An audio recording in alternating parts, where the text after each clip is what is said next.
双层游览车卡在边坡的排水沟里，车体变形，后照镜断裂，挡风玻璃全破，里头物品乱成一团。从这边下来，车速会很快吗？你们看，可能刹车失灵嘛。往旁边一看，断裂护栏垂在边坡上，原来游览车是从上头撞下来的。你现在那你跳过来，你降下来。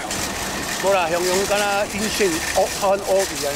早餐没有吃，可能是低血糖，就是感冒咳嗽啊，瞬间咳起来，塞住，是大就整个就突然昏迷这样子。6号早上7点多，这名男司机驾驶着游览车从暖暖交流道要汇入中山高速公路时，疑似因为空腹开车，血糖偏低，又吃了感冒药导致晃神，游览车就在暖暖南下交流道砸到失控，撞断护栏后冲落边坡。对他可能是一阵头晕吧，就不舒服，就整个这样子翻过去。就翻过来。你们有没有怎么样？哦，没有，我们是还好，我们都是疲劳在，因为这个司机开车还蛮仔细的，因为那么多年了，这是第一次。公司聘用的专用车辆负责载送员工上班，却发生意外，车内11名乘客就有7人受到轻伤。到达时候，司机好，那还夹在那个驾驶座里面，那脚部有受伤啊，人意识还是清楚。